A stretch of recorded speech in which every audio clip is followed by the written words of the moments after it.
ভাইরা দেশ ও দেশের বাইরে যে যেখান থেকেই আমাদের চ্যানেলটি দেখছেন সকলকে জানাই আন্তরিক শুভেচ্ছা ও অভিনন্দন। দর্শক, আজ আমরা আপনাদেরকে দেখাবো কিভাবে একদিন বয়সের মুরগির বাচ্চাকে রানীক্ষেত টিকা দিতে হয়। দর্শক, এটা আমি টাইগার মুরগির ডিম দেশীয় পদ্ধতিতে এটা তাপ দিয়ে বাচ্চা উৎপাদন করা হয়েছে। তো এই বাচ্চার বয়স আজ 6 দিন হয়ে গেছে। তো 1 থেকে 6 দিন বয়স হলে তো প্রথম রানীক্ষেত টিকাটা দিতে হবে। দ্বিতীয়ত 11 দিন বয়সে গাম্বুরা টিকা দিতে হবে। তৃতীয় নাম্বার টিকা 18 থেকে 19 দিনে পড়বে রানীক্ষেত, এবং আবার গাম্বুরা পড়বে 28 দিনে।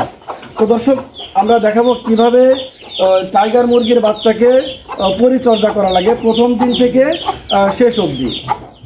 তো আপনারা যদি কমার্শিয়ালভাবে মুরগি পালন করতে চান তাহলে কিন্তু মুরগির বাচ্চা যেদিন উৎপাদন হবে বা ডিম থেকে বের হবে তখন কিন্তু এটার একটু যত্নের একটা প্রয়োজন আছে। মুরগির বাচ্চা বের হওয়ার পরেই কিন্তু আপনি স্যালাইন দেওয়া যাবে না, এবং লাইসোভেট দিতে হবে, অথবা লাইসোভেট না থাকলে চিনি এবং লেবুর পানি দিতে হবে। তো এতে করে নাভিটা দ্রুত শুকায়। তো আপনাদেরকে দেখাবো কীভাবে রানীক্ষেত টিকা দিতে হয়। তো আমি এটা নিয়ে ফেলছি পানিটা। তো একটা ডিস্টিল ওয়াটার বা মাম পানি হতে পারে, এখান থেকে 100 ml পানি নেবেন। 100 ml পানি হলো BC আর DB ভ্যাকসিনের ক্ষেত্রে, মানে ছোটো বাচ্চাদের ক্ষেত্রে 100 ml পানি নিয়ে, এবং পশু হাসপাতালে আপনারা কিন্তু এরকম টিকা পেয়ে যাবেন, এই 25 টাকা দাম নেয়। তো এই 100 ml পানি আমি আলাদা একটা জায়গাতে রাখছি, এখানে আমি রাখছি। তো রাখার পরে এইখান থেকে 1 ml পানি ভ্যাকসিনের মধ্যে দিবেন। ভ্যাকসিনের মধ্যে দেওয়া ভ্যাকসিনটা যখন গুলিয়ে যাবে তখন ওই পানিটা তুলে এই 5 ml পানির মধ্যে গুলিয়ে দেবেন। গুলানোর পরে আমি এই পানিটা প্রত্যেক বাচ্চাকে 1 ফোঁটা করে আমি দিব। ঠিক আছে? তো বিষয়টা ইজি। দেখুন, আমি 1 ফোঁটা করে দিব।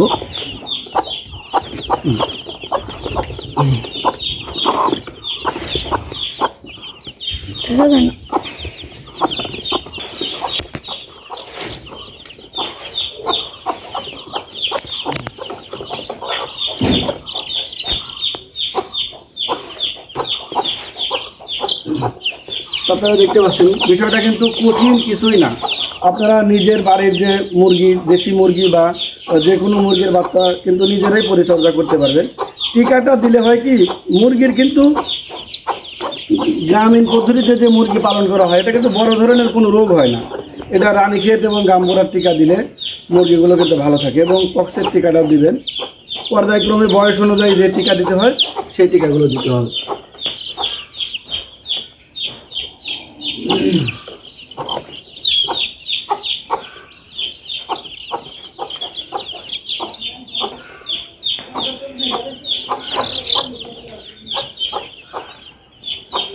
এবং প্রথম টিকাটা কিন্তু মুরগির বাচ্চার চোখে দিবেন। চোখে দিলে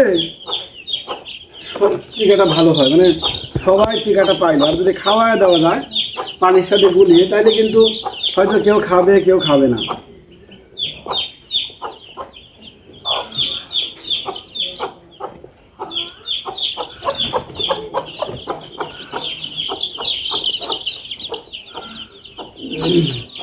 প্রিয় কৃষি খামারি ভাইরা, আমাদের চ্যানেল সর্বসময় বিভিন্ন কৃষক ও খামারিদের গল্প তুলে ধরে থাকে। আমাদের উদ্দেশ্যই হলো বেকার যুবকদের উৎসাহ প্রদান করা, তারা যেন কর্মমুখী হয়, তারা যেন খামারমুখী হয়, এটাই আমাদের উদ্দেশ্য। তারা দেখা হবে নতুন কোনো প্রতিবেদন নিয়ে। সে পর্যন্ত সবাই ভালো থাকবেন, সুস্থ থাকবেন। ধন্যবাদ।